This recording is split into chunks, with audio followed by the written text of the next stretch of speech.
تو حضرت یہ ارشاد فرمایا کہ اگر تو نبی زندہ ہیں اور یقیناً ہیں تو زندہ کو تو کوئی دفن نہیں کرتا. لوگ یہ کہتے ہیں کہ بھئی صحابہ نے پھر تدفین کیوں کی نبی کریم صلی اللہ علیہ وسلم کی. یہ ایسی ایسی باتیں ان کے ذہنوں میں آ رہی ہوتی ہیں حضرت.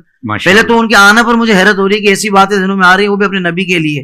اب آ ہی گئی ہے تو میں چاہوں گا کہ جواب بھی دے کر ان کی تسلی کر دیں. اچھا سوال کیا آپ نے اور دور حاضر کی یہ ضرورت بھی ہے. جی مطلب یہ کہ نبی پاک اگر زندہ ہیں تو پھر صحابہ نے دفن کیوں کیا؟ میں نے کہا ساری چھوڑ دیں آپ.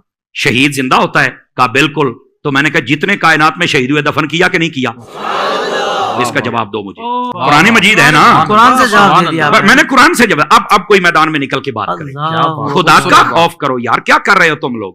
یعنی اتنا بغض کہ نبی پاک کے بارے میں یہ سارے سوالات کیے جا رہے, حالانکہ شہید کا رتبہ کم ہے اور نبی کا زیادہ ہے.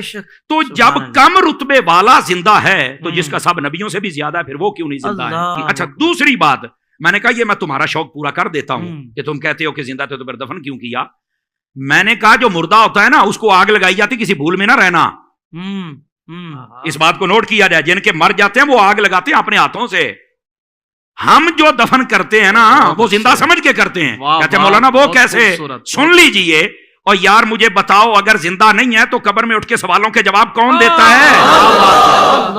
بتاؤ نا مجھے. یہ صرف اتنی دیر تک ہی موت کا حکم ہے کہ جب تک سانسیں باندھے ہم نے قبر کے سپرد نہیں کر دیا, اللہ کی رحمت کے سپرد نہیں کر دیا. اس نے یہ جہان بدلنا ہے, برزخی دنیا میں جانا ہے. سمجھ آ رہی ہے؟ اور اس کو کہتے ہیں برزخی حیات. یہ بھی میں آسانی کر دوں. بہت اچھے. سمجھ آ رہی میری بات کی؟ لیکن یہ کہنا کہ زندہ کو دفن کو نہیں کرتا, یہ تمہیں کس نے کہا ہے؟ دیکھیں نا, ہم نے قرآن سے بات شروع کی ہے نا, ہم دائیں بائیں تو جا ہی نہیں سکتے. کیا کہنے. اور پھر یہ بھی ایک ویسے بھی بڑی عجیب و غریب, وہاں کیسے زندہ ہر طرف سے بند ہے. تو میں ان سے سادہ سوال کر لیتا ہوں. میں نے کہا بتاؤ یہ جو چوزا ہوتا ہے یہ انڈے سے 21 دن کے بعد نکلتا ہے؟ کہا بالکل. تو میں نے کہا بتاؤ یہ 21 دنوں تک کون سا سوراخ ہوتا ہے جہاں سے کوئی ہوا شوا جاتی ہے, کاربن ڈائی آکسائڈ جاتی ہے, کہاں سے آکسیجن جاتی ہے؟ تو کہتا نہیں یار تو مردہ نکلتا ہے. کہا نہیں زندہ نکلتا ہے. کیسے زندہ رہا؟ کہتا یہ تو نہیں پتا. تو میں نے کہا پتا ہوتا تو سنی نہ ہوتا.